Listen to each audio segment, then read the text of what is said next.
Muito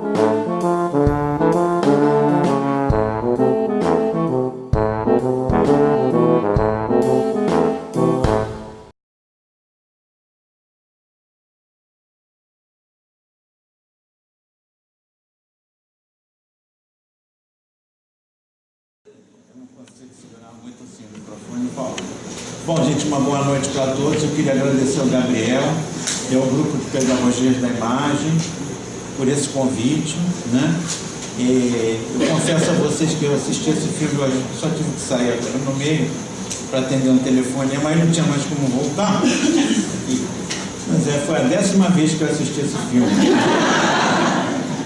Esse filme lavou a minha alma. Estou fazendo 20 anos de UFRJ, aqui na disciplina Filosofia da Educação, e são 20 anos trabalhando exatamente uma reflexão sobre o porquê que a gente continua com esse modelo de escola predominante ainda, né? E esse filme, quando eu saí do cinema, eu falei, meu Deus, ele passou na mostra, né? A mostra de cinema do Rio, mas eu não pude assistir. Quando ele entrou em cartaz, eu logo divulguei, tentei avisar, eu sempre passo para os alunos, e é uma discussão antiga.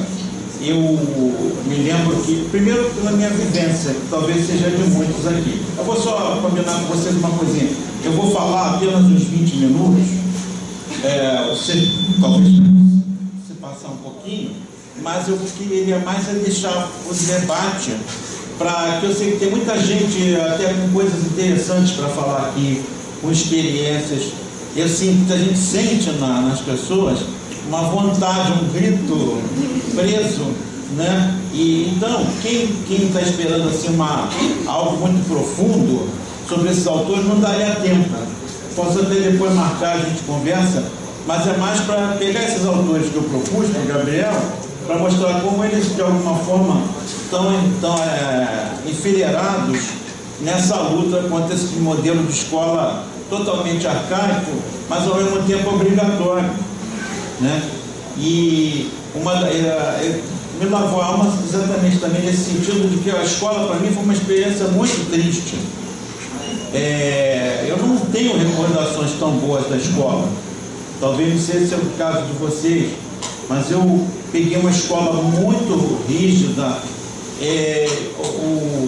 O cientificismo campeava, como ainda de certa forma campeia.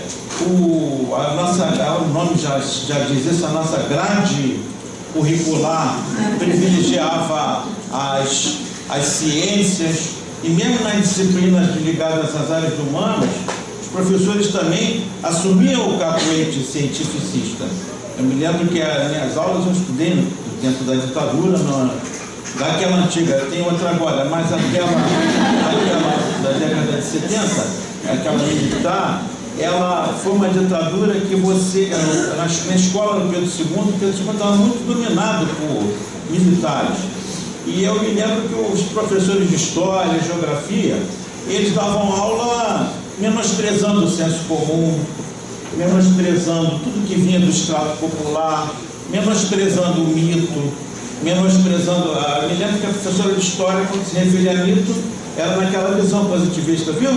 O mito é para culturas atrasadas, são povos que ainda não atingiram o nosso nível.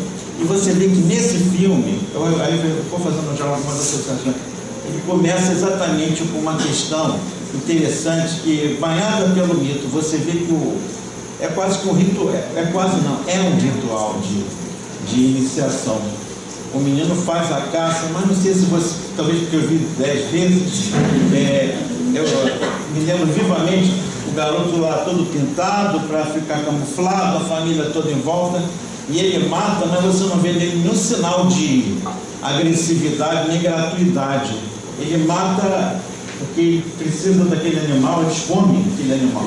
E você vê, ele é um ritual, ele come o coração, o pai faz todo aquele trabalho de iniciação com ele, e ele, quando o animal está morrendo, você vê que ele ainda acolhe o animal ali, quase como dizendo, que é o que acontece em cultura tribal, não é nada pessoal, tá? Por isso você foi o primeiro que eu tive a oportunidade de matar.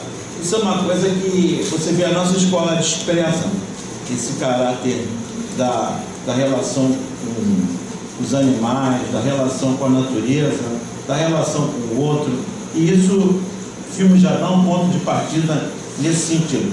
Mas, voltando só para fechar essa reflexão inicial da alma lavada, é porque, por exemplo, uma coisa que menos me... E até hoje, são vários anos, uma coisa que esses presentes foram meus alunos, a coisa que mais me incomoda é essa estrutura disciplinar, né, em que você tem disciplinas e conteúdos que não fazem mais o menor sentido.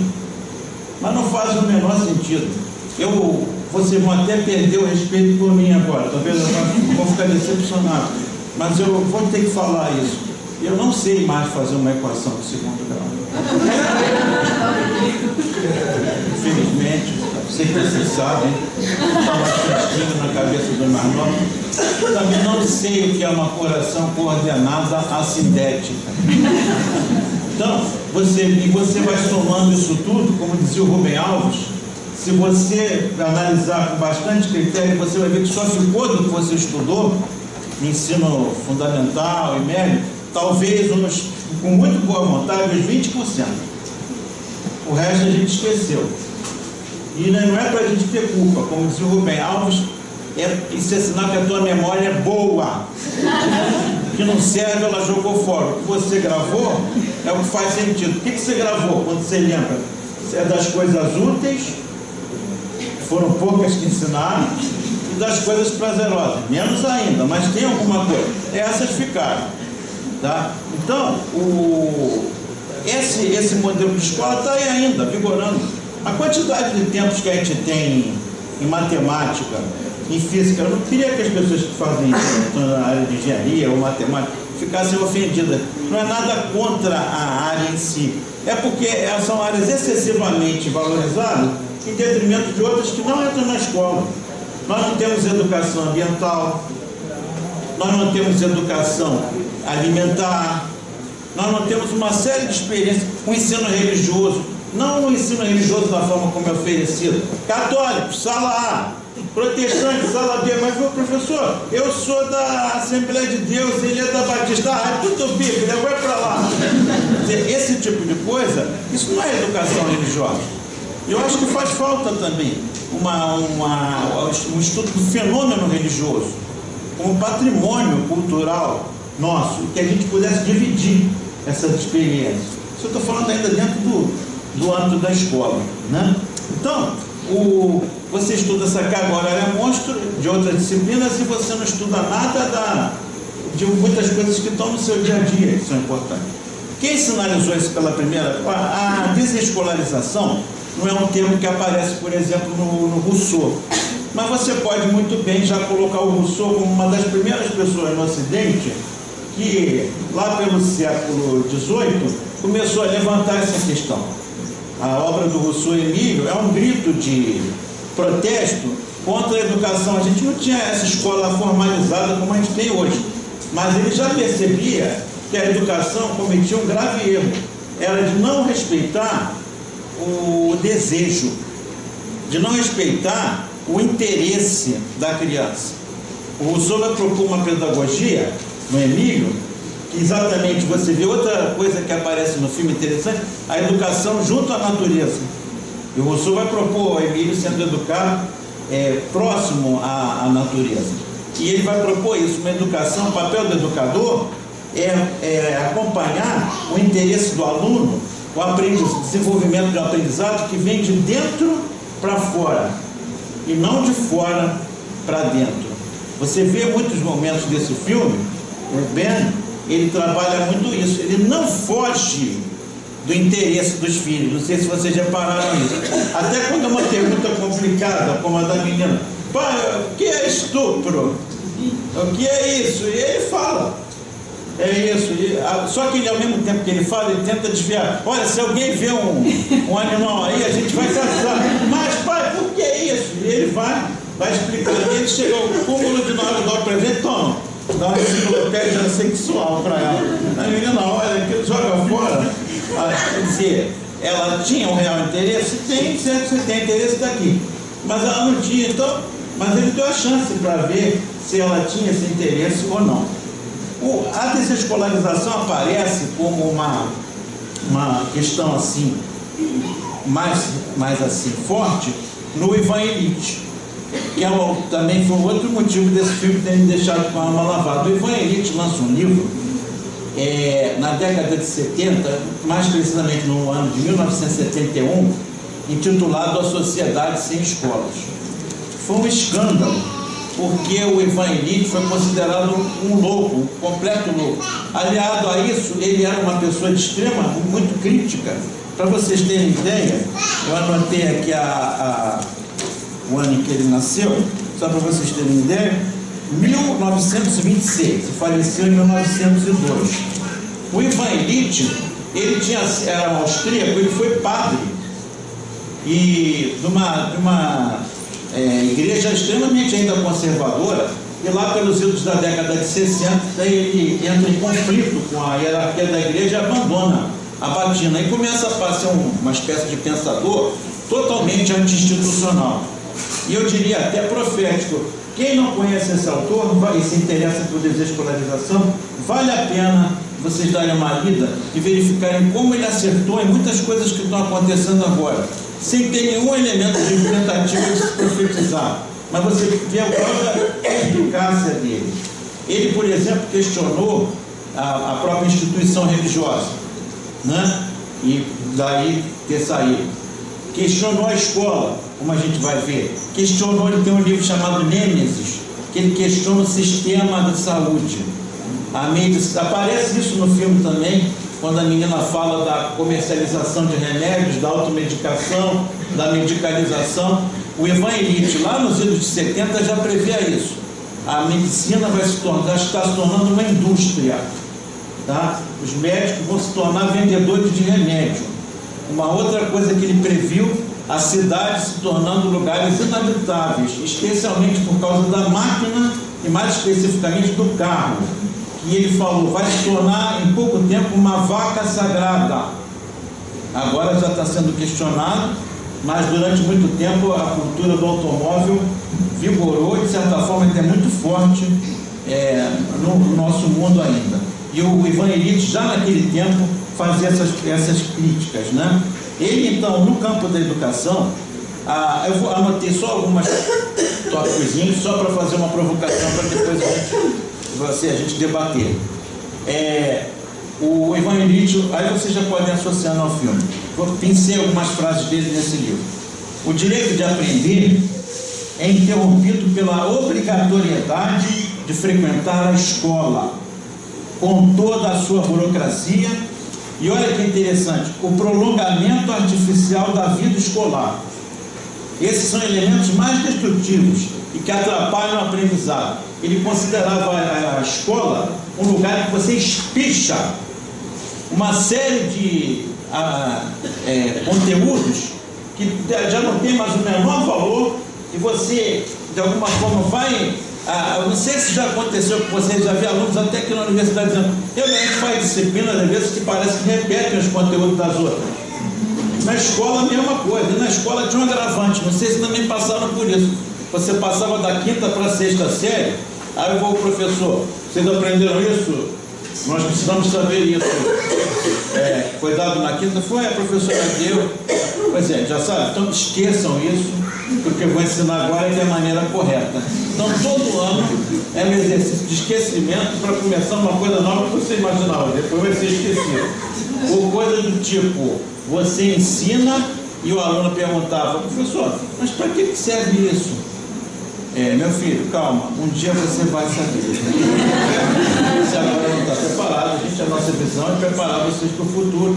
Olha, eu já desisti de muitas coisas que eu aprendi, achar que elas vão servir para alguma coisa. Então, o Ivan Illich dizia, por que eles não podem, as pessoas não podem aprender já, agora, a gente tem espaços que não necessariamente a escola, isso na década de 70, porque as crianças aprendem o que elas estão interessadas em aprender. Muito tempo depois você vem acontecendo uma escola da Ponte, ou a própria experiência do Tião Rocha, que daqui a pouco eu vou comentar com você. Uma educação que sai da necessidade, sai do desejo, sai da vontade de você conhecer alguma coisa, e não de uma obrigatoriedade que às vezes é garantida a ferro e fogo pela disciplina e principalmente pela ameaça das provas. Que ainda existe hoje, o Ivan Henrique tinha horror dessa palavra prova, porque para ele isso acabava, a cultura acabava também assumindo isso, e essa questão da prova passava para uma série de outras instâncias. Tudo tem que ser submetido a uma prova, a uma avaliação. Você vê hoje, gente, até hoje, hoje seria uma coisa que é descabida, com todo o nosso grau de sofisticação tecnológica, você vê as pessoas com os celulares se avaliando, ou então colocando coisas para terem uma pontuação maior, uma valorização maior.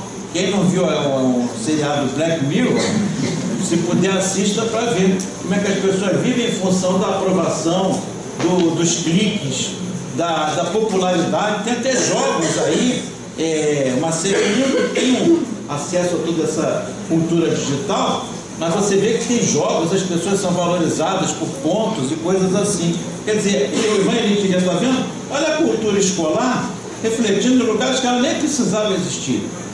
E na escola ela existia com essa função. Quantas vezes aqui alguém não ouviu o professor falar: olha, estudem, porque a prova vai estar difícil, hein?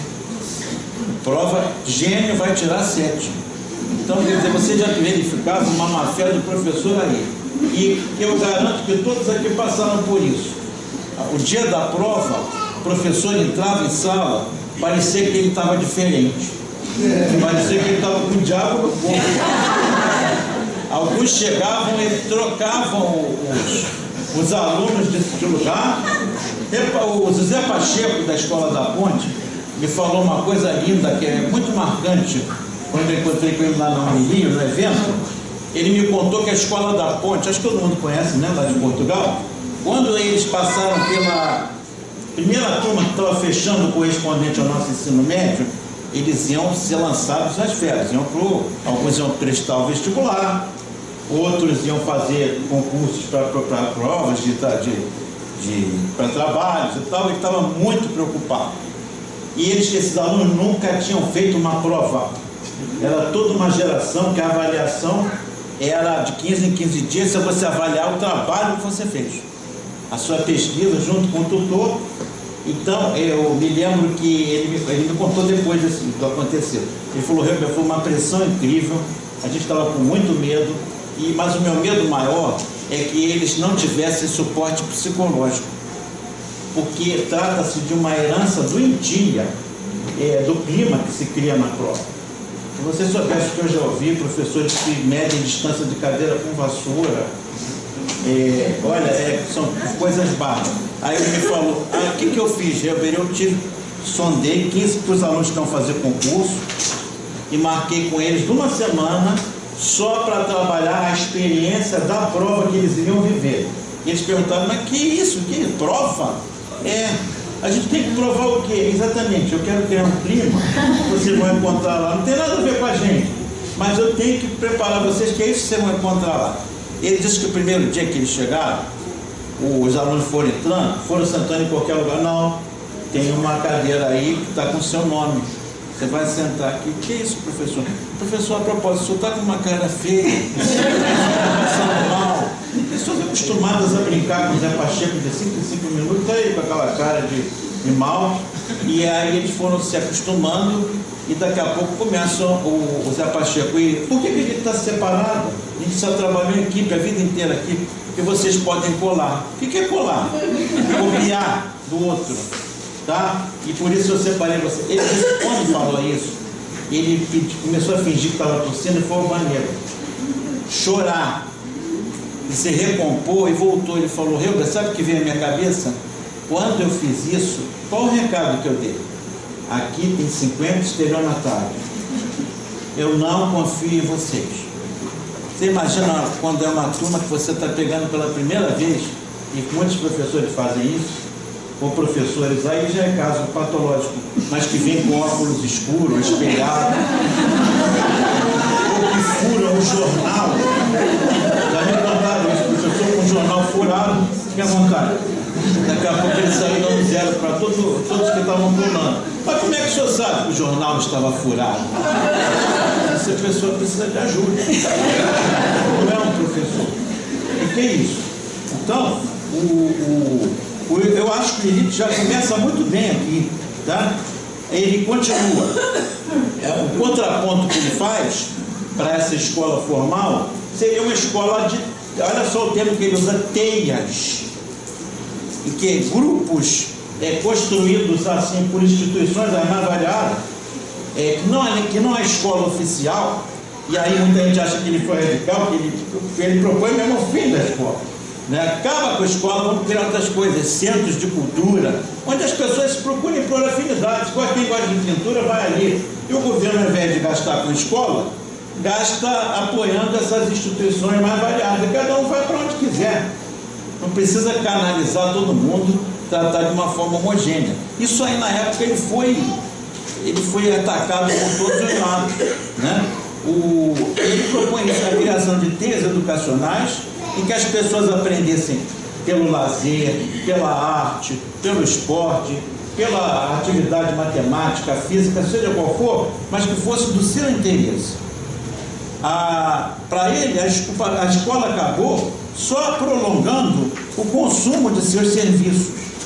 O principal problema que ela trouxe é que ela é uma instituição que escolariza e naturaliza a escolarização, de modo que para os alunos e os pais também, acaba havendo uma confusão entre instrução e aprendizagem. Eu acho essa sacada dele genial. A escola fez a gente confundir instrução com aprendizagem. Tanto é verdade, a gente não aprendeu, que eu não aprendi, eu não lembro mais como faz uma equação, segundo grau. Não lembro de tanta coisa e vocês também não. A gente foi obrigado a memorizar, a gente foi obrigado a fazer uma série de tarefas que não tinha nada a ver com o nosso interesse. Isso aparece no filme.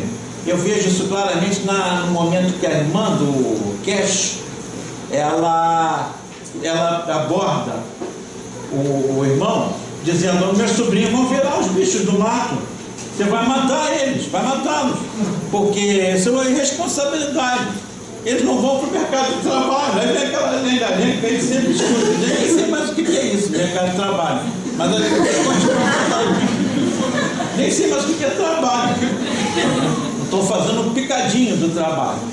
Então, quando você vê, ele chama menorzinho, o menino, ele pergunta: o que é a Constituição americana? É algo a ver com o Estado, pô.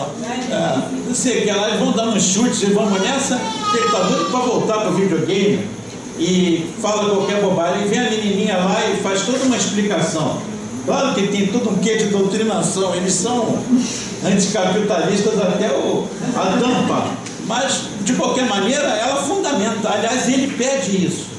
Tem uma outra cena que eu acho, para mim, ela resume o filme. Quando uma menina, uma das filhas, fala: eu estou lendo Lolita, mas Lolita não está na lista que eu propus. Mas eu estou pulando alguns livros, eu estou lendo outras coisas que eu quero. Então, tá bom, o que acontece? O que você está achando do Lolita? É interessante. Opa, interessante. Palavra proibida. Ou uma outra cena que o filho contesta a ele: que palhaçada é essa? Comemorar o dia do Noam Chomsky. E aí ele fala: por que a gente não comemora o Papai Noel? Aí ele fala: você prefere comemorar com um ogro, não sei o que lá, um elfo, né, pintado de vermelho e dá presentes, consumista, ao invés de estudar, de valorizar o humanitário? Aí ele: então defende a sua tese. Aí o garoto se cala, né? Então, quer dizer, mas você vê, tem sempre, desenvolve muito essa oportunidade do aprender por si só, e você também defender o que você aprendeu, apresentar. Eu me lembro muito da Escola da Ponte, fazendo sempre essas correlações. Da Escola da Ponte, eles, quando acabam um grupo de pesquisa que estudou, por exemplo, uma Fórmula 1, ou outro grupo que estudou baleias, eles apresentam depois o trabalho para os colegas que quiserem. Não só falam das baleias, mas falam dos conteúdos que eles aprenderam, de língua portuguesa, de matemática.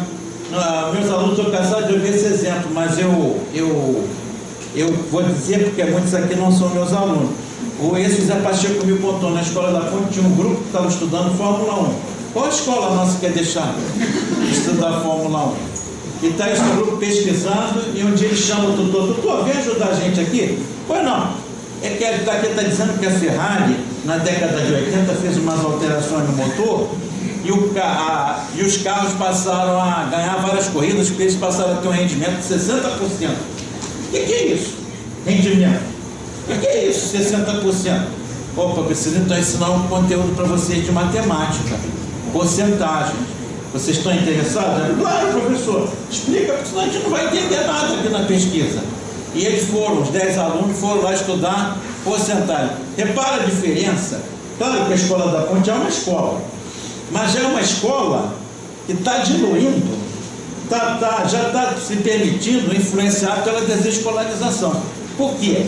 O professor vai colocar a matemática a serviço da tua vida, a serviço do teu desejo de aprender. O que aconteceria numa escola tradicional? Professor, como aconteceu comigo, talvez tenha acontecido com algum de vocês. Professor de matemática entra, bom dia, abra o livro na página 15, matéria de hoje, porcentagem. Para que serve, professor? Cai na prova.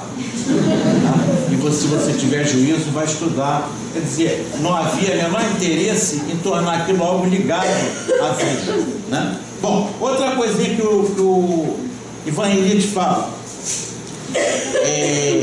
Também confunde ensino e aprendizagem com a obtenção de graus, a obtenção de notas, as classificações, os títulos para a turma, que é o melhor, que é o pior, isso infelizmente ainda existe. Outra coisa, se na década de 70, que é interessante de criticar, o diploma, o livro dele é extremamente radical, ele contesta até o próprio diploma, porque para ele a escola funcionava como um cartório. E, por exemplo, a pessoa poderia ter estudado fora e ser mais competente do que alguém que cursou uma universidade. Isso aconteceu, por exemplo, com o curso de comunicação, que eu não sei se continua, mas parece que você não precisa nem ter universidade para ser um profissional de comunicação. Não sei a que ponto está a situação, mas é uma provocação que se faz, né? Você vê a OAB aí, muita gente que fez faculdade de Direito não passa na prova da OAB, tenta várias vezes. Quer dizer, o que adiantou a universidade, né? O Ivan Illich também coloca uma questão que para ele é muito forte. Deixa eu só ver a outra questão que eu anotei aqui, tá? A escola faz você confundir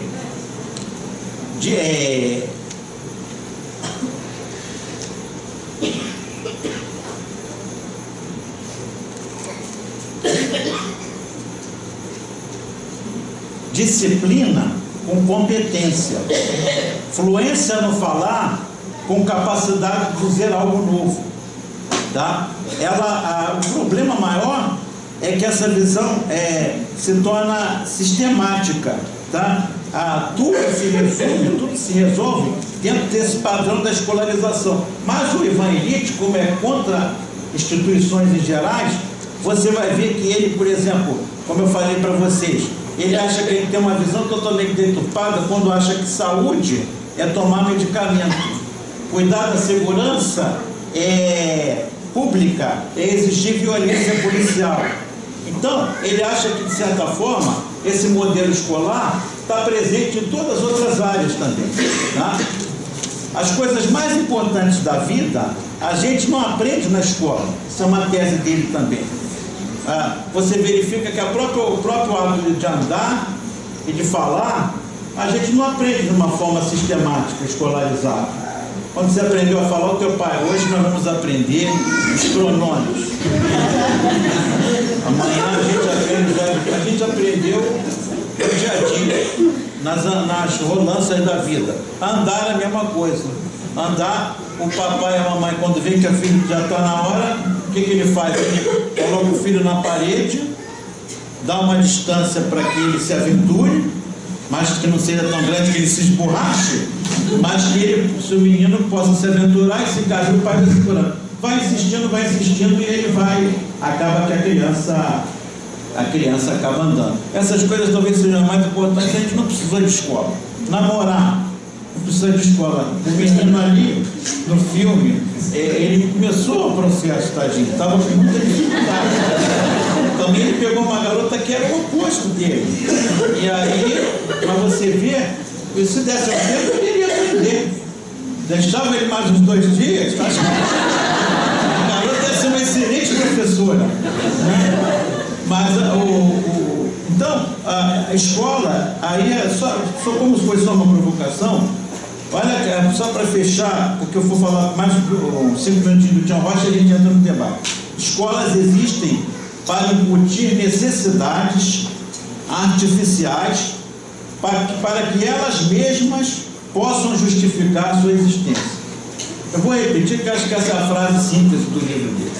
Escolas existem para inventar necessidades artificiais para que eles mesmos possam justificar a sua existência. Na hora que eu li isso, eu lembrei, uma vez eu interpelei um professor de química, porque a gente foi obrigado a decorar a tabela periódica para fazer uma prova.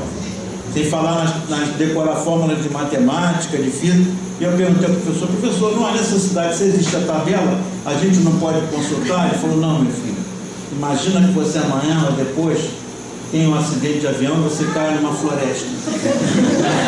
Depois eu me lembro desse exemplo patético. Aí na época, tudo bem. Não tem o menor sentido. Se eu sobreviver,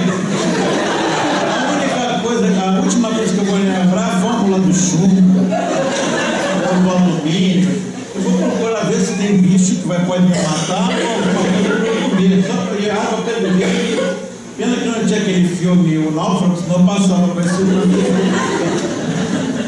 Vamos falar um pouquinho do Tião Rocha, né? E olha, detalhe, gente, eu assassinei o Ivan Illich, mas só para tentar dar um gostinho, um tira-gosto, para que vocês leiam. Depois do filme agora lendo, primeiro que esse filme já fala por si só.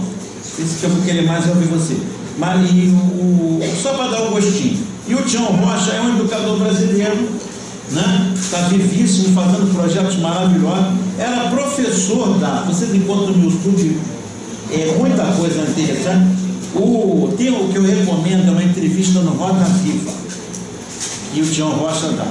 E a banca foi escolhida assim, deve ter sido escolhida por alguém que não percebeu, mas eram só pessoas que acreditam no modelo escolar certinho. Então o tempo todo eles perguntam, Tião, esse teu projeto eles não vão se preparar para o mercado de trabalho. Tião, mas as notas dele vão cair. O Tião fica, quase jogando o chapéu no chão e indo embora, porque é outro paradigma, mano. Será que vocês não estão percebendo? É outro paradigma. Ele era professor da Universidade de Ouro Preto, da área de antropologia. E ele largou, lá pelas tantas, por um desgaste com a carreira acadêmica, ele largou a universidade, ficou um tempo sem saber o que fazer, mas sabia que queria militar na área de educação. E ele criou uma frase que ele fala em textos e em entrevistas. Ele queria continuar educando, mas ele não queria ser mais professor. Ele queria ser educador. O Rubem Alves também faz essa distinção. Para eles, o educador é aquele que estabelece, Paulo Freire também, é um profissional do diálogo. Então, em um momento, ele tem a pretensão de começar impondo alguma coisa. Para o educador, essa é a visão deles. Você pode, do Rubem Alves, do Paulo Freire e do Tião Rocha. É que o educador é aquele que está disposto a aprender. Aliás, o Paulo Freire diz, o professor começa o seu trabalho, a primeira coisa que ele deve fazer é ser educando de ser educando. Toda a pedagogia do Paulo Freire é calcada nisso. O que vocês têm? E eu, modéstia à parte, foi uma sorte que eu dei. Eu fui aluno do Paulo Freire uma semana. Ele estava fazendo mestrado aqui, ele deu um curso lá ele dava aula na PUC de São Paulo. Eu fiz aula, mas já tomei café com o Paulo Freire, porque não tinha selfie na época. Mas você vê que o Paulo Freire, ele era isso, eu vi no Inoco, para grupo de universidade. Ele te dava a palavra que todas as 2 primeiras aulas, ele só ficou ouvindo a gente. Porque a partir daí ele começava o trabalho. E ele fez isso com alfabetização, Aliás, o Paulo Freire, embora ele tenha tido ele era amigo do Ivan Illich, ele teve algumas polêmicas, mas o Paulo Freire, se você pega a obra Educação como Prática da Liberdade, primeira grande obra dele, ele logo lá no 4º capítulo, Conscientização, ele inicia dizendo: aqui eu não vou usar a palavra escola, aqui eu não vou usar a palavra educador, professor, e não vou usar a palavra aluno. São palavras que estão muito carregadas de autoritarismo e de uma marca bancária, que é o traço da pedagogia que ele critica. Aí você vai verificar que nesse livro, quando ele quer falar de escola, ele fala Círculo Popular de Cultura. Bem parecido com a ideia das teias do Ivan Illich. Quando ele fala de professor, coordenador de debates. E quando ele fala de aluno, é uma palavra carregada de vazios, ele fala participante do grupo. E ele vai esse livro todo fazendo isso. Em outros livros ele vai usar a palavra escola, professor, mas nesse, quem puder, confirma lá. Ele faz questão faz uma nota de pé de página dizendo como ele vai chamar o professor, o aluno e a escola. Tá? O Tião Rocha vai nessa linha. Então, professor, eu não quero ser mais. Abandona, não sabia o que fazer, foi para Cordisburgo, que era a cidade do Guimarães Rosa, que é o grande guru dele, literário, e ele foi para lá, e nessa cidade, Cordisburgo não, Curvelo, querido, obrigado. Em Curvelo ele faz uma espécie de parada para pensar o que ele queria, e ele chega à conclusão, ele pede um amigo que divulgue na rádio se havia outras pessoas querendo formar algum processo pedagógico. Né? Você estava comentando, se eu falar uma besteira, me corrige, tá? Me ajuda aí.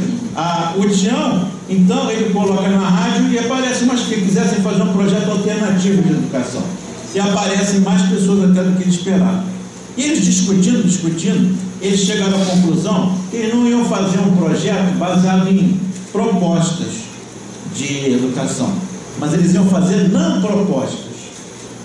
Quer dizer, olha, de alguma forma já é uma experiência de desescolarização. Tudo que fosse escola, eles não queriam. Prédio, sal, não, é escola. Uniforme, é escola. Então, só ficou o quê? Ficou o chão, né? A árvore. Então eles vão fazer a pedagogia do pé de manga. Aí já começa. A pedagogia vai nascendo do encontro com a necessidade. E ele, nesse pé de manga, o que você atrai? Se você fala assim, vai ter um novo tipo de educação, a criança vai aparecer. Como é que você atrai a criança? Com brincadeiras.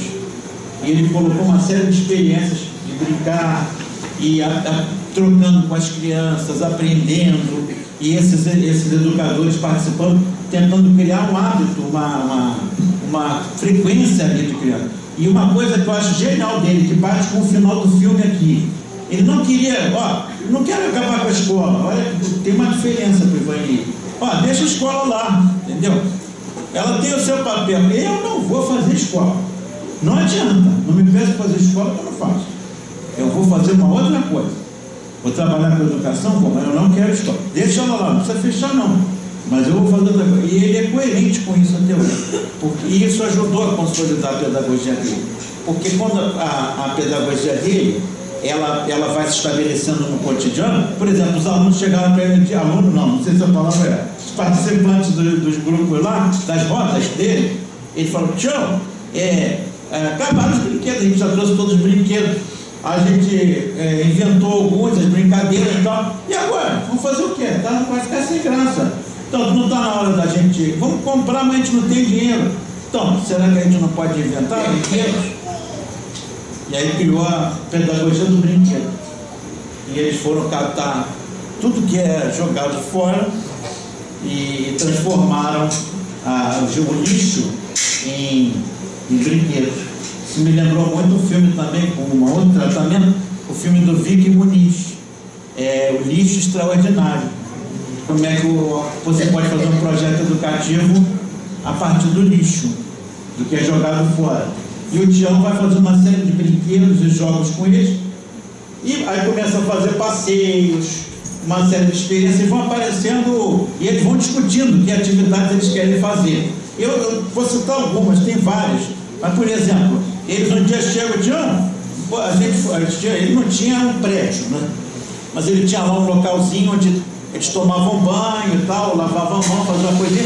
E o menino falou: Tião, você é mão de porco, não tem nem um sabonete aqui no banheiro? Não tem. O que a gente faz então agora? Nós não temos sabão nem sabonete. Vocês sabem fazer? Não, dá para fazer? Não é na fábrica só, não? Não, a gente pode fazer pedagogia do sabão. Ele passeava muito com os meninos, os pais diziam: guarda os meninos num prédio, se é falta de dinheiro, a gente faz um mutirão, faz uma vaquinha, tem pedreiro, a gente constrói uma escola. Não! Pelo amor de Deus, eu não quero escola. Qual o problema? Eles ficam andando na rua, chega em casa todo queimado do sol, vai derreter a molheira. O problema é o sol, então eles precisam de chapéu. Vocês sabem fazer chapéu? Não? Então vamos fazer chapéu. Tião, bota uniforme, porque eles chegam com a roupa toda suja, eles sentam no chão, correm, brincam. O uniforme é mais fácil para lavar. Não, se criar uniforme, vira escola. Vocês precisam de tapete. Vocês sabem fazer tapete? Não! Pedagogia do tapete. Biscoito, para aprender a fazer biscoito, foi com letras, aí chama de biscoito escrevido, né? Agora, o mais curioso é que o projeto dele está ganhando o Brasil inteiro, e tem educadores, voluntários, e lá ele conta, só para finalizar, na Bahia tinha uma educadora, esqueci o nome dela, e ela acompanha, ela se oferece. Eu queria ajudar a alfabetizar as crianças, eu queria mais trabalhar com as crianças mesmo da rua, menores assim, situações de risco lá de Salvador. E ela se oferece, se torna uma líder do grupo de alfabetização, e ela ia, o coordenador indicou uma outra pessoa para acompanhar ela, e elas começaram a fazer um trabalho, e o menino, mas tia, eu já sei ler ali, está escrito isso. Olha como é que ele sabe, ele juntou a letra, mostra para ele aqui como é que é. Vamos lá, você sabe escrever isso? Aí a outra professora ajudava, e ela articulava um grupo, ia com o outro e tal. Eles foram descobrir depois de um ano que ela era analfabeta. Ela era analfabeta, depois sim ela se alfabetizou, mas a vontade de fazer as pessoas aprenderem a ler fez ela usar aquele ânimo que ela tinha para motivar o que sabia um pouquinho. Vai, ensina para ele aqui que eu vou fazer outra coisa. E ela saía. Isso é um educador de primeiríssima, né? Bom, isso aqui foi só para mexer com você. Eu acho que o mais interessante, né, Gabriel, é agora ver, porque eu acho que tem gente aqui que tem experiências aí já com educação comunitária, e falar, comentar o filme. Gabriel, pessoal, se tiver fazer. Muito obrigado. Queria agradecer muito a Gabriel novamente. E abrir para questões aí do público. Só queria dizer para quem quiser. Quem quiser falar no microfone pode vir aqui, o microfone está sem o microfone sem fio, mas quem quiser fazer, quem não tiver vontade pode fazer quando estiver mesmo. Eu vou anotando aqui, quem quiser é só sinalizar que eu vou fazendo uma listinha aqui, tá bom? Beijo.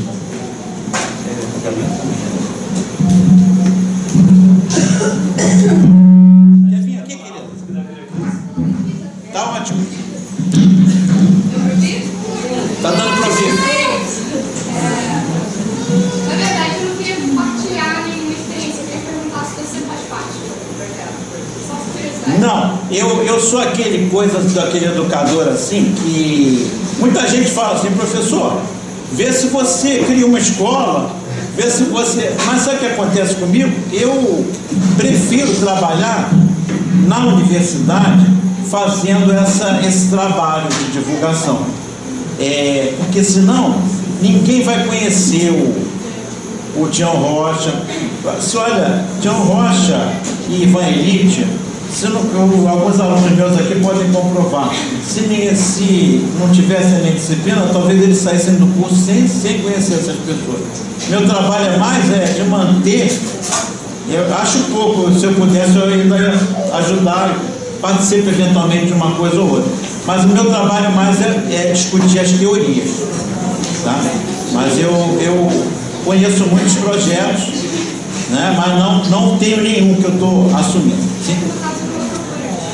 Você está à procura, né? Olha aí, então, pessoal, quem tiver algum para divulgar... Pedagogia do projeto. O que você vai fazer? Pedagogia do projeto. Fala mais baixo, mas acho que dá para escutar. Eu queria dar um depoimento. Sim. Eu sou formada em pedagogia aqui pela UFRJ, fui aluna do Hilber, e hoje em dia estou mestrado aqui em educação na UFRJ e trabalho no coletivo parental desse processo de escolarização. E o Hilber, aqui na universidade, abriu esse caminho, porque não sei se você lembra, né? Já faz um tempo, em 2006, existia um grupo de estudos que se chamava Escolas Rizomáticas. E aí, eu sou muito grata ao Hilber, que durante a graduação ele abriu portas, porque a universidade é muito engessada em pedagogias europeias, né, enfim. E também, como a graduação da pedagogia minha formação parecia que eu teria que ser só professora do município. E acho que a educação está em vários espaços, a gente tem pedagogo e a gente pode trabalhar em muitos outros espaços. Então, eu sou grata ao Hilber, estou muito feliz de estar aqui. E que bom que você está trazendo o Lilith, Tião Rocha e outros aqui para a universidade. Obrigado a você. Você foi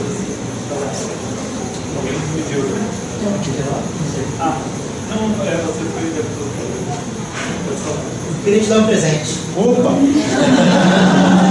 Um celular para você tirar seu. Esse presente aqui se chama um jogo chamado Damática.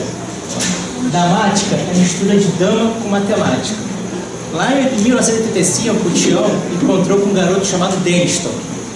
Deniston ficou 5 anos na primeira série, repetindo.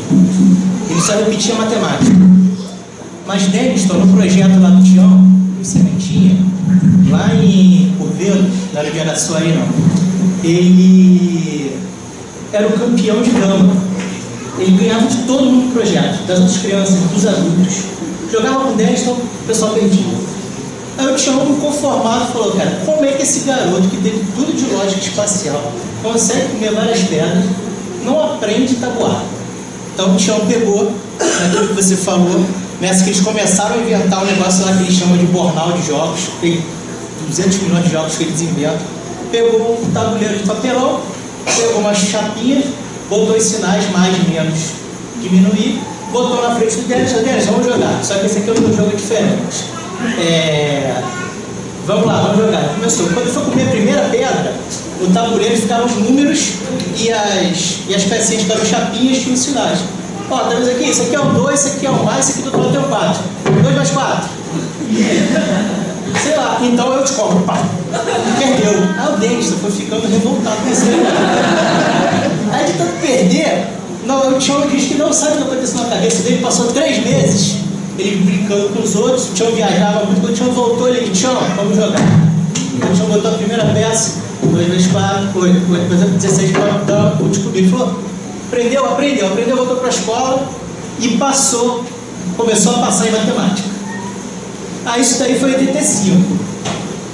Em 2015, eu conheci, aí esse projeto tinha as crianças ficam lá, né? Quando chegam na idade da criança e adolescente, não tinha mais como ficar no projeto. Aí o Tião inventou com as crianças, eles queriam ficar adultos, não queriam ir para o mercado de trabalho, ele inventou a cooperativa dentro de gente. Uma dessas cooperativas é cheia de fábricas, eles fabricam de ferro, eles fazem umas esculturas de ferro, uns trabalhos maravilhosos. Entra no site, compra que a galera a gente boa. Tem o site do Inteligente. O site do Inteligente é feito pela tal da fabricante de software. Os garotos um dia, que eram os garotos que brincavam com o bornal, brincavam com esse jogo automático de tabuleiro, tinham jogos de letramento, eles decidiram pegar esses jogos e fazerem para o aplicativo. Esse aqui é o primeiro protótipo da Damática. Vou jogar contigo aqui, ó. Esse aqui é o drone.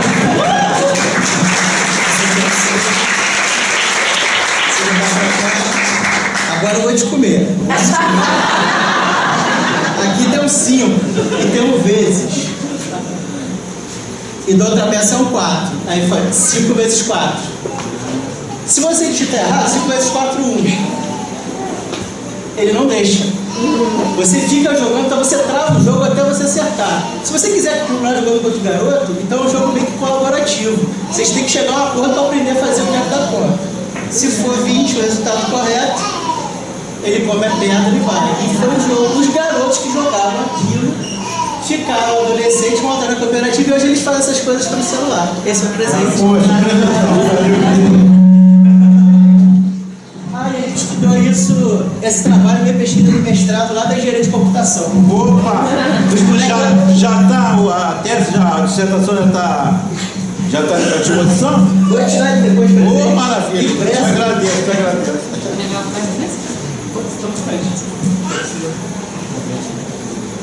Boa noite. Boa noite, gente. Bom, se vocês queriam um exemplo, eu trouxe um. Eu sou uma menina de 9 anos, que desde os 6 anos, ou seja, quando a escola começa a cobrar nota, prova, quando ele sai do parquinho e começa a conhecer as notas, vinha demonstrando uma satisfação profunda com a escola, não com a aprendizagem. Sempre foi uma menina que aprendeu muito bem e muito rápido, e tinha notas boas, que é a maneira que a escola encontra de avaliar uma criança e a aprendizagem dela. Mas ele sempre demonstrou muita satisfação com o ambiente escolar. Ele deixava bem claro que ele não era feliz lá. Ele falava que ele, ficando na escola, ele não tinha tempo para aprender as coisas que ele queria. E isso foi se arrastando, 6, 7, 8, primeiro, segundo, terceiro. E esse ano ele entrou na 4ª série, na escola do município do Rio, porque eu acredito muito. Desculpa, eu acreditava muito no ensino público. Por que eu estou dizendo isso? E eu vou dizer isso correndo um grande risco, porque a gente sabe que é legal. Mas no mês de abril desse ano, eu não tive mais o que fazer. Eu tirei meu filho da escola. E, na verdade, ele se tirou da escola. Eu tive que acatar um desejo profundo da alma dele. E como ele fez isso? Era uma rotina muito difícil que a gente tinha. A gente entrava na rua da escola chorando, voltava para casa chorando.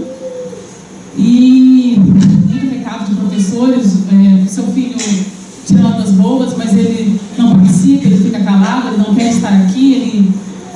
Então, em algum momento, ele entendeu que a única maneira de ouvir ele era fazer uma greve no silêncio profundo. E no mês de março e abril desse ano, ele ia para a escola, assim, chorando, sim, mas chegava lá e cruzava os braços. E dizia: eu não vou fazer nada. Eu não vou fazer nada porque eu não quero estar aqui. Isso aqui é uma perda de tempo. E o mais difícil para mim foi ver os argumentos do meu filho e não conseguir defender a escola. Até que um dia os deveres de casa se acumularam, eu cobrei dele, vamos fazer. Cobrei daquela forma assim, sem muita força. Vamos fazer. Ele disse: eu não vou fazer. E, seguindo a minha criação, eu tirei o chinelo do pé, bati na mesa e disse: você tem que fazer. Se você não fizer, eu bati o chinelo na mesa, ele abaixou a cabeça na escrivaninha, ficou lá uns 5 minutos, e quando voltou, o rosto estava inchado, cheio de lágrimas, e disse: olha, mãe, você pode me bater, mas eu não vou fazer isso. E naquele dia eu entendi que não tinha nada que eu pudesse fazer, a não ser atender a uma reivindicação e um desejo legítimo do meu filho. Ele aprende muito bem e muito rápido.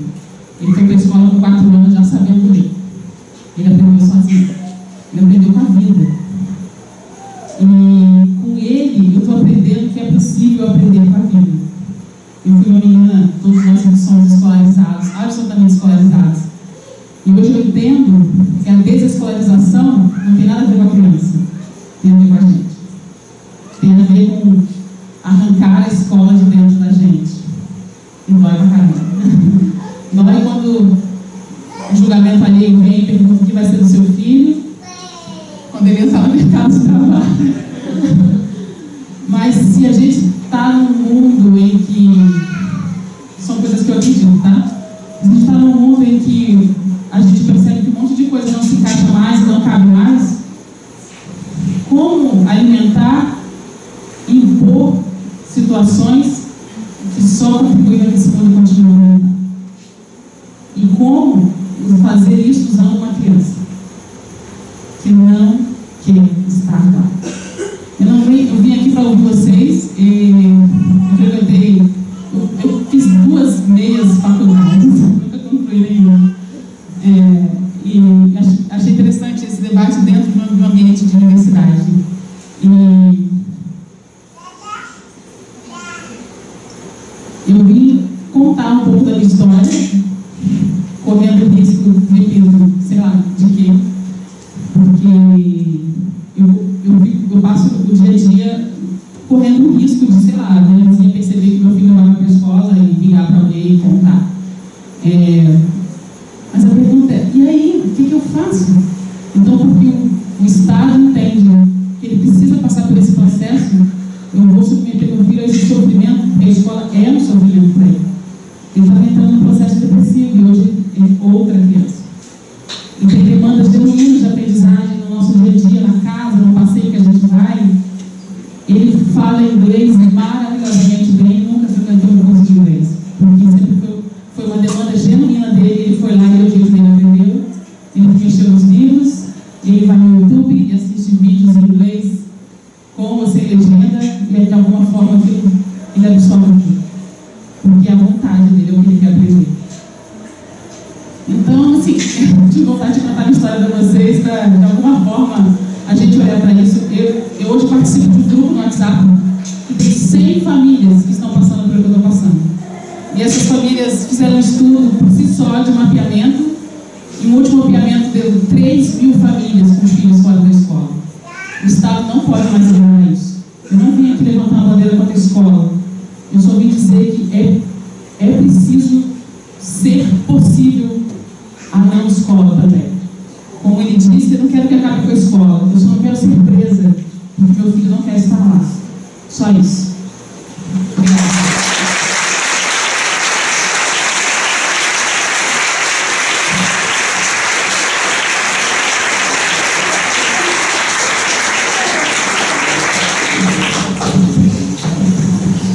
Gente, boa noite. Meu nome é Ali, eu estudei pedagogia aqui na UFRJ, no Programa de Estado de Educação. O meu tema é sobre homeschooling, por isso que eu estou aqui. Eu queria falar para essa mãe que veio aqui dar o depoimento. Eu primeiro agradecer a oportunidade, achei excelente, queria ter vindo na outra palestra, mas não tinha. Então, eu acabei de ir de Brasília para um lançamento de um livro e um debate sobre direito à educação auxiliar. Eu não estou fazendo propaganda do livro, não, ainda não li. Mas é um advogado chamado Alexandre Magno, ele está muito nessa causa das famílias que estão fazendo homeschooling. E queria falar para essa mãe que, assim, pelo que eu estou vendo, a obrigatoriedade escolar e o direito à educação está no limbo entre a legalidade e a ilegalidade. Inclusive, todos os processos contra o homeschooling agora estão travados no Supremo. Não tem como entrar, né? E suspenso, isso vai ser julgado se vai passar um projeto de lei ou não, a favor ou contra, regulamentando ou não.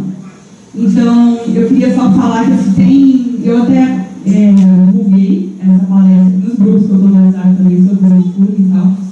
E é um tema controverso, porque vai ter famílias que vão querer fazer, né, que vão estar empenhadas, participando, e outras que talvez não. Então, até como esse advogado falou, porque assim, é um estudo que é lógico da área da educação, é lógico que é. Mas por essa questão da legalidade, é muito do direito. Então, como eu não tenho informação nisso, fica um pouco complicado. Mas esse advogado, ele falou o seguinte, 99% dos casos é de abandono intelectual mesmo.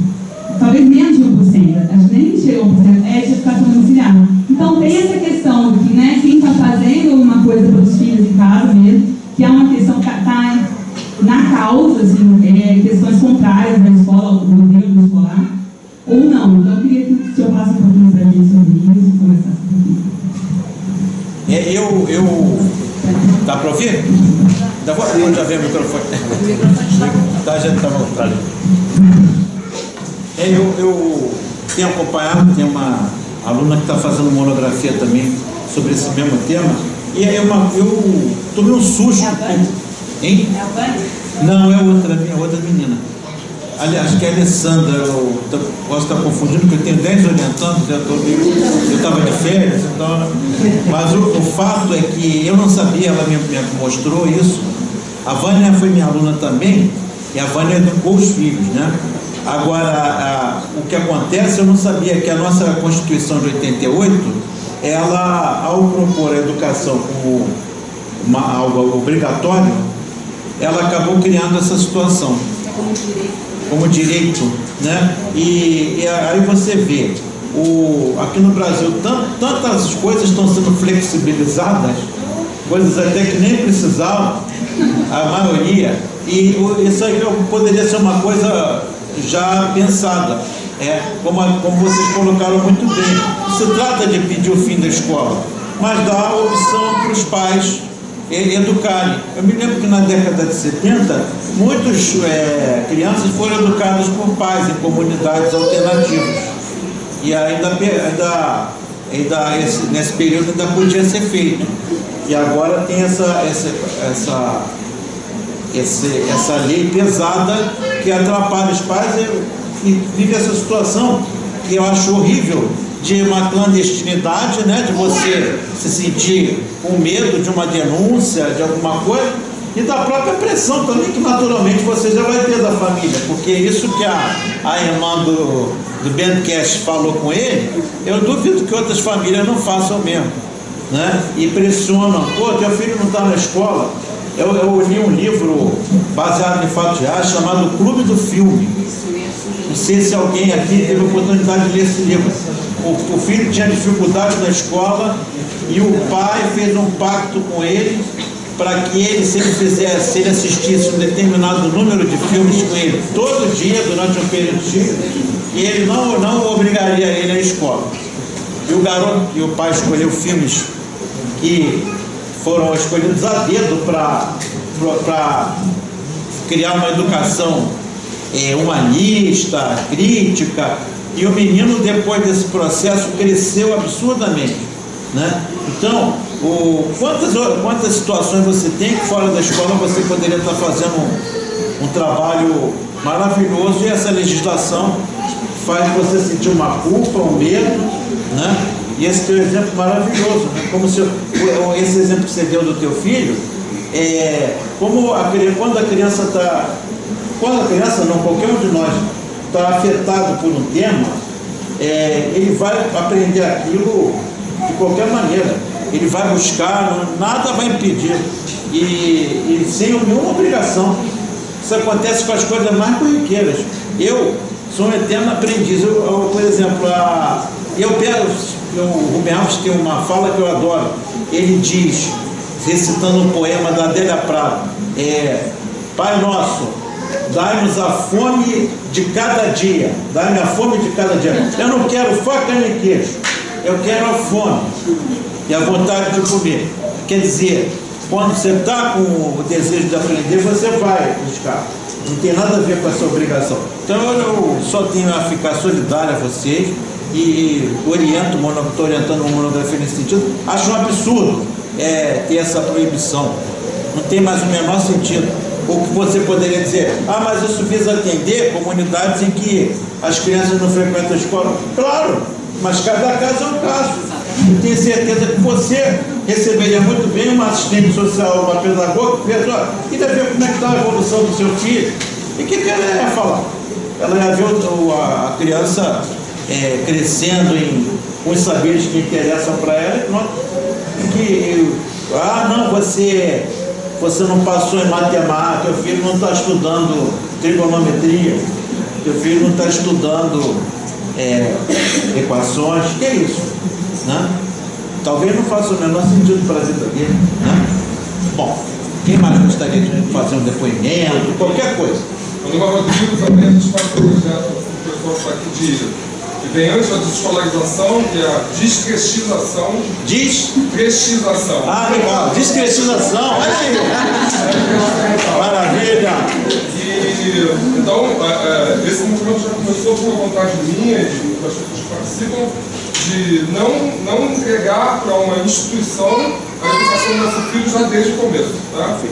E a reflexão que eu acho que deveria ser, porque quando falamos sobre as disciplinas que são inúteis na escola, e das que são úteis que não tem, né? Como, por exemplo, a maior parte do tempo da sua vida, na verdade, você está lidando com pessoas, sentimentos, e nada disso você aprende na escola. A escola está te preparando para ser um profissional, mas o que você menos vai ser na sua vida é um profissional. Ou seja, essa é até quando você faz 20 anos de idade, você chega à conclusão de que 90% da sua vida você passou em uma instituição de ensino. Seja na escola, no curso de inglês, na natação, enfim. Passou tempo demais e você não sabe ainda como lidar com pessoas, você ainda debocha do seu amigo que está chorando, você prende o choro, enfim. Você não sabe nada da vida e seus pais acham que estão te fazendo bem. Né? Então, a proposta que eu faço de pensamento sobre o termo de descolonização é de que, na verdade, é uma discussão de alto nível que a gente está tendo aqui, mas eu proponho uma de mais baixo nível, que é o papel da escola de verdade nas famílias hoje em dia. Porque a escola acaba tomando um papel muito conveniente na responsabilidade dos pais de eu tenho uma desculpa muito boa, estou deixando meu filho lá para que ele seja bom professor, na verdade você está fugindo da sua responsabilidade de estar presente. Você fica na escola, no curso, não sei o que lá, e ninguém vai chegar para você e vai dizer, o que você está fazendo, cara? Seu filho passa o dia inteiro em uma instituição. Não, isso é uma desculpa digna e que ninguém nunca vai te colocar contra a parede sobre isso. Então, a maioria das famílias usam isso, na verdade, para sair do papel de presença, de prestar atenção, até como ela está falando que ela tem 9 anos de grau. Ela tem 9 anos, e assim, não estou te fazendo nenhuma crítica, nenhum julgamento, mas eu acho que assim, numa situação perfeita, antes dos 9 anos de idade, os pais que fossem realmente presentes e que não estivessem seguindo o caminho, não estou dizendo que esse é o seu caso, tá? Sim. Mas se você passa o dia inteiro trabalhando e tal, não sei o que, quando o seu filho faz 9 anos de idade, você toma um susto, já tem alguma coisa errada na sociedade, entendeu? Porque se você estivesse presente desde o começo, a cada caminho você reconheceria um olhar de desaprovação do seu filho, um desconforto nele, e já teria tomado presença disso aí e entrando junto. Então eu acho que o pensamento sobre descolonização podia, antes de chegar nesse nível alto que a gente está tendo aqui, passar para um nível mais baixo, mais básico, que é mais triste. Você sabe que isso que você falou me lembrou uma coisa que eu estou esquecendo de falar. Além de tudo isso que a gente colocou, né, claro que a gente pautou aqui no aspecto mais negativo da escola, né, mas é o meu papel, é o que eu me interesso em fazer. Para exorcizar meus fantasmas também. Mas, por exemplo, outro dia comentando com uma turma, outro dia eu fui visitar um amigo que fez uma cirurgia, foi ao hospital, e eu lá na hora que eu fui tomar um cafezinho no refeitório, eu olhei lá para um rapaz, também mais ou menos da minha idade, o senhor, né, da minha idade, ele me olhando, o médico, ele me olhando, eu olhando para ele, aí ele ficou meio intimidado, mas eu falei, esse cara estudou comigo. Eu fui lá falar que foi meu colega na 6ª série. Nunca mais eu tinha encontrado com ele. Eu falei, eu lembro, eu tenho boa memória para lembrar. Isso é uma coisa inútil, né? Mas eu lembro. Não é inútil porque pessoas para mim são importantes, mas aparentemente não. Eu lembrei do nome dele, ele não lembrou do meu. A gente não foi colega na 6ª série? Aí a gente sentou, ficamos batendo um papo, ele que falou, você dá aula de educação? Na área, eu falei, rapaz, você se lembra da barbaridade? Você lembra do que aconteceu comigo? Eu falei, não me lembro. Falou, eu na 6ª série, nós ficamos em recuperação juntos. Agora eu estou lembrando, falei, foi, era em janeiro. E era assim, 2 dias de aula, depois uma prova cabeluda, o professor era um carrasco, era em matemática, para avaliar que eu ficava. E aí esse colega falou, você lembra que eu fui reprovado? Eu falei, não. Ele falou, eu ainda fiquei a 7ª série lá. Eu falei, é verdade. Eu fui lembrando mais um pouquinho. Ele falou, rapaz, o que mais me doeu é que eu fui hoje analisando, eu fui reprovado por uma questão de raiz quadrada. O que é raiz quadrada hoje? Né? Raiz quadrada não é nada. Na época, realmente, a máquina de calcular estava chegando no Brasil. Quem tinha só era garoto filho de riquinho, que levava na escola para humilhar os outros. Mas depende, porque eu sou antigo.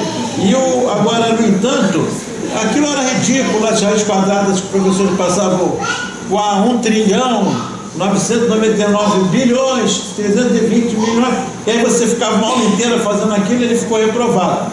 Aí quando saí dali, ele falou, fala isso para os seus alunos, para você ver o ridículo que foi. Aí eu repeti, um ano inteiro. isso que me doeu mais, eu consegui convencer meus pais a me tirar. Que a minha namoradinha, eu lembrei, a Vilma, é verdade. A Vilma continuou na 7ª, nós todos, e ele falou, eu ia às vezes lá na sala, lembro, fiquei estudando com uma pirralhada, eu tinha passado em tudo. Por causa de uma raiz quadrada, eu tive que estudar história de novo. Então, uma barbaridade. E eu me lembrei depois, eu falei, cara, ainda bem que eu saí ileso. Aí eu falei, não, eu não saí ileso, eu fui roubado também. Sabe o que aconteceu? Naquele ano, era 1973, eu perdi o meu avô, que era a pessoa que eu mais gostava. Mas até, claro que eu amava meu pai, mas meu avô estava aposentado. E ele ficava comigo. E ele que me iniciou em cinema, ele adorava cinema. Ele me levava para ver tudo que era filme. E aquele ano meu avô morreu e eu quase não fiquei com ele. Eu falei, porra, essa escola tirou um tempo precioso para mim. Teria sido muito mais importante eu ter ficado com meu avô. Se eu tivesse se repetido, dane-se. Eu sei, apanhar meus pais, eu brigar, cortar a amizade, mas a escola também, na verdade, a experiência escolar, muitas vezes foi um sequestro do teu tempo e do meu. A gente foi roubado, lesado, tá? Emocionalmente. Quantas festas você deixou de ir e viver a tua adolescência? Quantos namoros deixaram de acontecer? Quantas coisas de vida por causa de uma matéria, num assunto, uma raiz quadrada, por exemplo, né? Ou qualquer outra coisa assim. Então, é para a gente pensar também o emocional, o tempo vivido, relacional, que foi jogado para as cucuias, fora o estresse. Vocês sabem que até hoje, só para fechar esse meu exemplo, quando eu era coordenador da pedagogia, uns 10 anos atrás, veio uma comissão de alunos da física me procurar. Professor Elber, o senhor poderia mandar uma comissão de professores lá para discutir a didática lá na física? Porque é o curso que mais reprova, e não é só isso, professor. O garoto, eu estou com pressão alta, ele está com gastrite. Eu falei, mas peraí, gente, eu não sou médico, eu sou uma série de doenças. É porque é o estresse, professor. Eu falei, olha, o que eu posso fazer? Vocês voltam lá para a física e discutam com os professores, fala que eu me ofereço, eu vou levar um grupo de amigos aqui para ir discutir didática, possíveis tentativas de rever, avaliação. Se eles toparem, a gente vai, eu não posso chegar lá e dizer, eu vim aqui treinar você. Olha, nunca mais eles apareceram. Nós vamos, professor, a gente vai se comunicar, então. Eles devem ter levado um passaforte, porque a física depois dali só continua piorando, assim, os índices de reprovação. Acho que ainda é um dos cursos que mais reprova. E eu tive a comprovação disso quando eu participei da reforma da licenciatura. O coordenador da física, ele já está aposentado, ele falou essa pérola. Professor, nós vamos fazer uma mudança drástica na licenciatura. Você se prepara lá na Praia Vermelha, e muitas disciplinas, desculpa a franqueza, sou franco, muitas disciplinas de perfumaria, como filosofia da educação, sociologia, a gente vai tirar. Até porque, cá entre nós, mas ele abusou de falar besteira, a pérola dele, e cá entre nós, não havia a menor necessidade de fazer licenciatura, porque o bom físico automaticamente é um bom professor de física. Eu falei, olha, é por isso que a física está do jeito que está. Então não tem mais nada. Tira a licenciatura, assim, não conseguiu tirar. Mas você vê como é um absurdo a cabeça dos professores, ainda hoje. Tem dúvida aqui com vocês, quem quiser, estou falando que a gente já é caminhando aqui, encerramento, porque é difícil encerrar, mas tem um limite de espaço. Então, ela é vocês. Tá. Depois dela, depois vocês. Tá? Depois.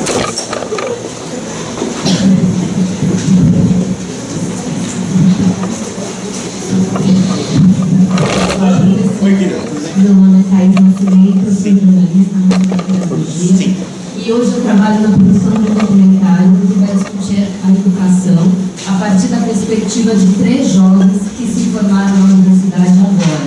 Então, a partir das memórias desde a primeira infância até a universidade. E a gente tem 4 blocos principais nesse meio de educação. O primeiro são as estruturas mínimas. Segunda coisa são as barreiras que as pessoas enfrentam para estudar. A questão política, porque parece que não educar é um projeto político aqui no Brasil.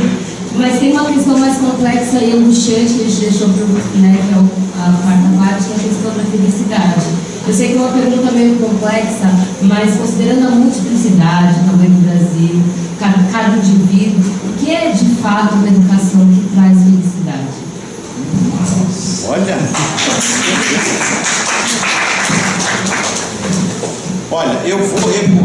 claro que isso aqui é uma coisa super simplória da minha parte, mas é o que guia a minha vida como educador. Eu acho que eu não tenho nenhum aluno, se tiver alguém aqui, pode me contestar, que saia da minha aula no dia zero, foi uma experiência feliz para a gente. Eu aprendi isso com o Rubem Alves. O Rubem Alves, ele tem uma coisa singela que ele fala, constrói uma pedagogia toda calcada em metáforas, em poesia. Recomendo vivamente para quem não conhece o Rubem Alves. Aliás, recomendo também, antes de continuar, um documentário que eu acho que complementa muito isso que a gente falou aqui hoje, todos nós. E ele, na verdade, acho que muitos aqui já viram. Chama-se A Educação Proibida. Quem não viu, vale muito a pena ver. Mas voltando ao Rubem Alves. O Rubem Alves, ele defende a seguinte tese. O homem, aí usando as metáforas dele, carrega duas caixas. Uma caixa de ferramentas e uma caixa de brinquedos.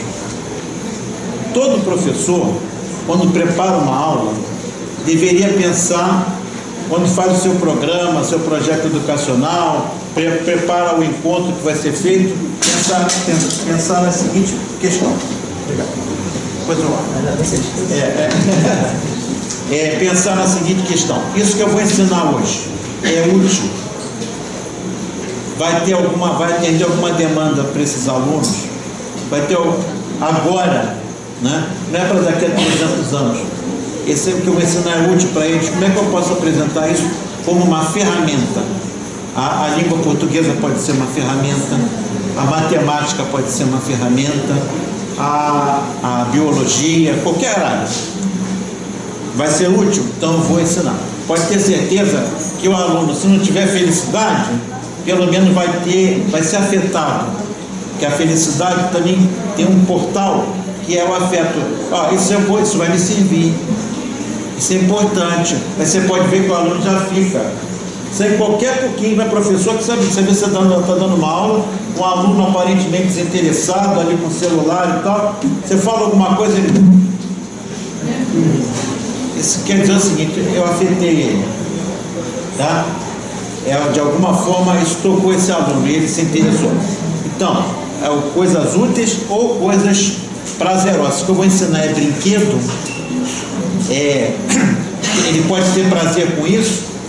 Por exemplo, a arte, por exemplo, os trabalhos didáticos calcados em experiências criativas, jogos, isso tudo o aluno, tanto que se você lembrar das coisas que ficaram, da tua experiência educacional, pode ter certeza, foram as coisas que são úteis ou os momentos que você teve de prazer. A gente lembra de uma letra de música completa. Para que serve isso?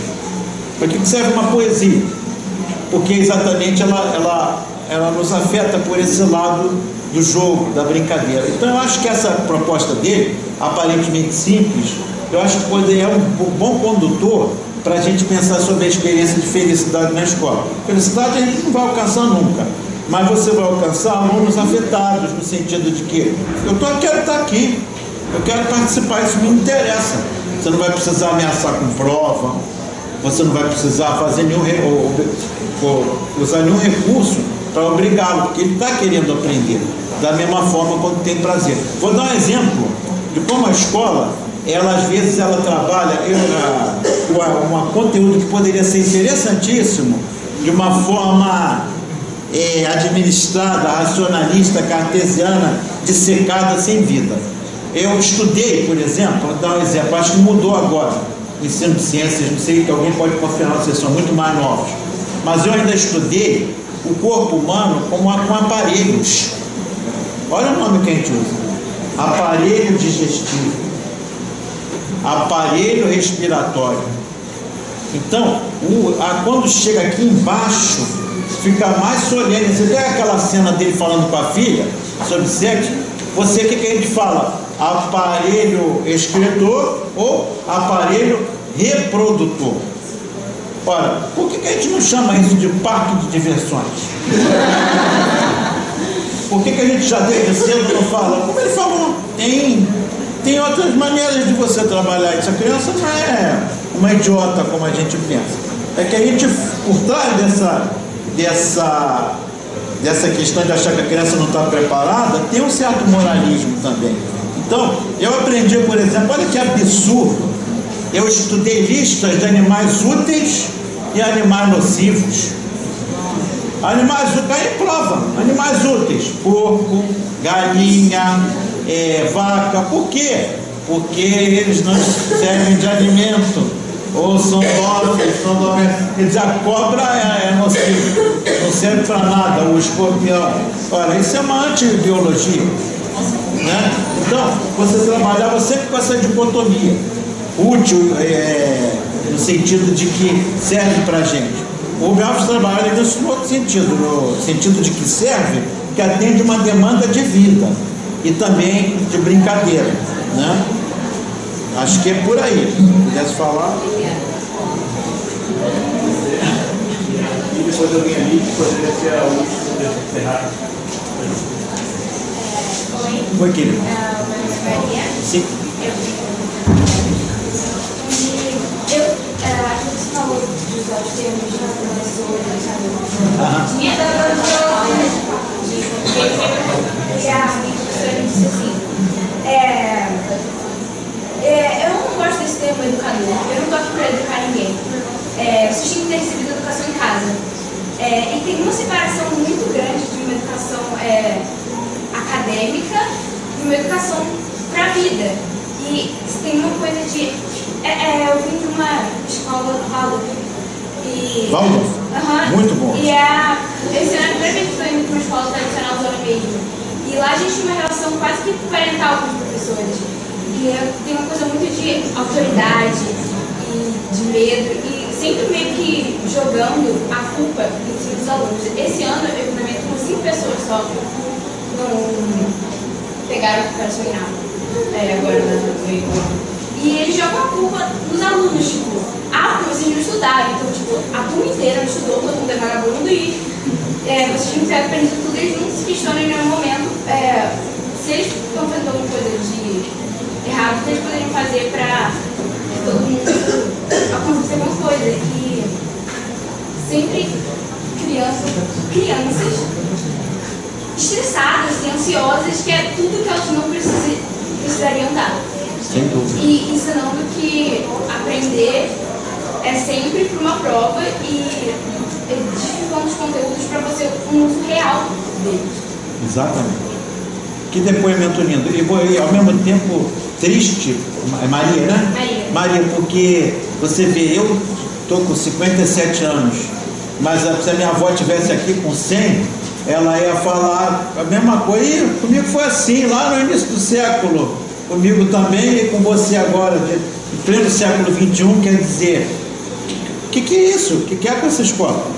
É um piloto automático que esses professores vão ficar sempre mantendo essa relação. Isso aí significa o seguinte, Maria, que são conteúdos que não afetam vocês, ou muitas vezes o professor não consegue fazer com que eles cheguem a você de uma forma interessante. O aluno se desinteressa, a maneira que ele tem é essa secular, de criar provas, de criar dificuldades e afasta mais os alunos. Você vai acabar acontecendo o quê? Vocês vão estudar, vão passar, e aí, daqui a pouco você esquece. Você não vai, o que você vai lembrar disso? Né? Só da reclamação que é o sofrimento que te causou, porque talvez nessa mesma escola você tenha algum professor que fuja um pouquinho a essa regra. Desse você deve lembrar tudo que acontece, porque ele consegue te afetar. E se você me permite associar a pergunta anterior dela, será que esse professor que você gosta, essa aula, essa disciplina, será que ele não ensina coisas que são úteis para você, que ele faz você perceber que elas têm alguma coisa a ver com a sua vida? E também ele tem uma linguagem prazerosa, menos estressante. Não passa um pouquinho por aí? Eu tenho nessa escola nova um professor, que ele é um professor de espanhol e ele tenta sempre, um dia, ele sempre sai bastante do dia até. do assunto dele, ele resolveu fazer um debate sobre família não tradicional numa escola católica e na aula de espanhol. Não consegui. E eu gosto muito dele, eu vejo que ele tenta pegar o que ele tem de... que ele pode trabalhar numa escola totalmente fechada e levar uma coisa diferente. E eu acho que tem muito... E ele fala muito com a gente de boa, não tem um negócio de impor e tem sempre ameaçar com o Enem. Tipo, você tem que aprender isso para passar no Enem. Tá, mas para que serve para o Enem? Para ver se você aprendeu tudo isso. Se me lembra, tinha uma charge do Calvin, que o Calvin estava indo para... Não, Charlie Brown estava indo para a escola, aí alguém pergunta para ele: opa, está indo para a escola? Tô. Hoje eu vou fazer uma prova. Vai fazer uma prova? E aí? Exatamente, eu vou fazer a prova, vou ver se eu passo hoje, porque agora, eu vou passar agora da 5ª série para o ginásio, depois eu vou, aí ano que vem eu vou estudar para passar para outra série, depois para outra série, até eu me formar. Aí quando eu me formar, eu vou preparar, e aí, o que você vai fazer? Eu vou me preparar para trabalhar numa área, e aí, depois que você trabalhar, aí eu vou ter que trabalhar, ganhar dinheiro para casar, né? E depois botar meus filhos para estudar. Então é aquele ciclo que vai se repetindo, né? Num piloto automático, como você viu ali. Olha do homeschooling ali, olha. Ela que está me orientando. Você estava aí já? Eu não te vi, desculpa aqui. É a Rebeca, ela perguntou teu nome, menina. Você estava aí na hora? Depois eu falo com ela, de repente ela quer te passar algum material, tá? Ela saiu já. Mas vamos lá. Eu vou ser bem rápida. Meu nome é Letícia, sou do 6º período de pedagogia. Sim.